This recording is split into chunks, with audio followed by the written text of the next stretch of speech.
Take out your Hindi book chapter 7। आगे हम reading करेंगे। मंत्री ने पड़ोसी राजा के कितने प्रश्नों का उत्तर दिया? 3-4 प्रश्नों के उत्तर दिए। पड़ोसी राजा ने क्या संदेश भिजवाया? जिस व्यक्ति ने मेरे प्रश्नों को हल किया है उसके साथ अपनी पुत्री का विवाह करेंगे। किस समाचार से राज्य भर में सनसनी फैल गई? पड़ोसी राजा ने मंत्री के साथ अपनी कन्या का विवाह कर दिया और साथ ही आधा राज्य मंत्री की चतुराई से पड़ोसी राजा की कन्या के साथ विवाह होने के समाचार ने राज्य भर में सनसनी फैल गई। पड़ोसी राजा ने मंत्री के साथ क्या किया? पड़ोसी राजा ने मंत्री के साथ अपनी कन्या का विवाह कर दिया और साथ ही आधा राज्य और बहुत सी चल और अचल संपत्ति भेंट की। कुछ दिन बाद एक दिन प्रातःकाल इस मंत्री राजा ने दोनों राजाओं, जमींदार तथा सेठ सभी को अपने यहाँ आमंत्रित किया। तब जब वे सब वहाँ उपस्थित हुए तो उस समय उस मंत्री राजा पलंग पर महल के विशाल और सुसज्जित कक्ष में लेटे थे। उनकी पत्नी उसके पास बैठी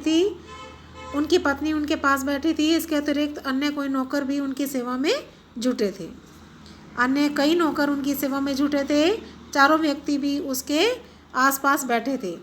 तब उस मंत्री राजा ने कहा, यही दृश्य जो आप लोग इस समय यहाँ देख रहे हैं मैंने स्वप्न में देखा था और तभी मैं स्वप्न में चिल्लाया था, ओह मेरा ऐसा भाग्य। मैंने तब यह बात आप लोगों को बता दी होती तो आप में से कोई भी इसे पूरा ना होने देता। हो सकता था ईर्ष्या, लोभ और अपमान के वशीभूत आप मुझे मौत के घाट भी उतरवा देते। सच है, अपने मस्तिष्क में जो विचार आए उनकी व्यर्थ चर्चा न करते हुए उन्हें योजनाबद्ध तरीके से पूर्ण करने में जुट जाना चाहिए। कर्म, कठोरता, लगन तथा और निष्ठा से कोई भी व्यक्ति महान बन सकता है। बालक ने अपना स्वप्न पहले किसी को क्यों नहीं बताया? बालक को डर था कि ईर्ष्यावश कोई उसे मरवा ना डाले, इसलिए अपने स्वप्न के बारे में उसने पहले किसी को कुछ नहीं बताया। किन गुणों से व्यक्ति महान बनता है? कर्म, कठोर परिश्रम, लगन और ईमानदारी से कोई भी व्यक्ति महान बन सकता है। हम अपने विचारों को साकार रूप किस प्रकार दे सकते हैं? मस्तिष्क में जो विचार आए उसकी व्यर्थ चर्चा न करके उसे योजनाबद्ध रूप से पूर्ण करने में जुट जाना चाहिए। अपमान शब्द में प्रयुक्त उपसर्ग लिखिए। अपमान शब्द में उपसर्ग है अप। राजा के प्रश्नों को किसने हल किया? राजा के प्रश्नों को बंदी मंत्री ने हल किया। सेठ ने पहली बार स्वप्न की बात बालक से कब पूछी? सेठ ने पहली बार स्वप्न की बात बालक से तब पूछी जब वह रात्रि में स्वप्न देखकर चिल्ला रहा था। राजा ने मंत्री से कितने प्रश्न पूछे? राजा ने मंत्री से 3 प्रश्न पूछे। स्वप्न का बालक पर यह असर हुआ कि उसने स्वप्न की बात किसी को भी नहीं बताई और परिश्रम के साथ अध्ययन जारी रखा। सेठ ने उस लड़के से स्वप्न की बात पुनः पूछी पर वह टाल गया। उस दिन के बाद ही उसे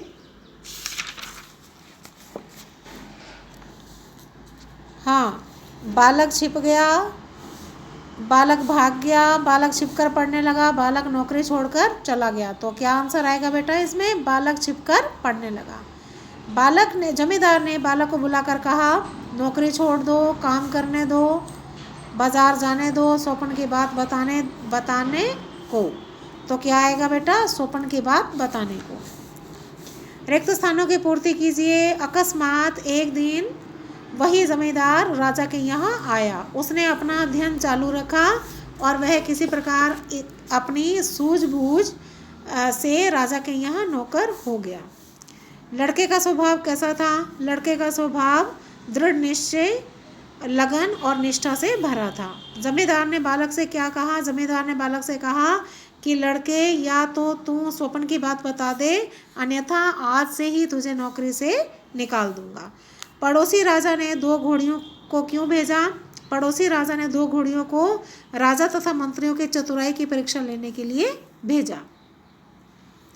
राजा ने मंत्री को क्या धमकी दी? राजा ने मंत्री को यह धमकी दी कि आपने बहुत दिन पहले सेठ के यहाँ जो स्वप्न देखा था वह या तो हमें बता दो, अन्यथा दंड के लिए तैयार हो जाओ। राजा मंत्री से अपनी कन्या का विवाह क्यों करना चाहता था? मंत्री की बुद्धिमानी को देखकर राजा मंत्री से अपनी कन्या का विवाह करना चाहता था। मंत्री को अपनी सूझबूझ और चतुराई का लाभ क्या हुआ? मंत्री को अपने सूझबूझ और चतुराई का यह लाभ हुआ कि दूसरे देश के राजा ने उसके साथ अपनी पुत्री का विवाह कर दिया और अपना आधा राज्य देकर उसे राजा बना दिया। मंत्री राजा ने स्वप्न में क्या दृश्य देखा था? मंत्री राजा ने स्वप्न में देखा था कि वह राजा बन गया है, विशाल पलंग पर लेटा है, रानी उसके पास बैठी है और नौकर आदि उसकी सेवा में जुटे हैं। लड़के ने स्वप्न की बात सबको कब बताई? जब लड़का राजा बन गया तो उसका स्वप्न पूरा हो गया तो उसने अपने स्वप्न की बात सबको बता दी। इस प्रकार के शब्द सोचें और लिखें। सूझबूझ, सोच समझ, भूख प्यास, यहाँ वहाँ, आस पास, ये सब शब्द ऐसे हैं, है ना। तो अभी हमने 7 चैप्टर कंप्लीट कर लिया बेटा।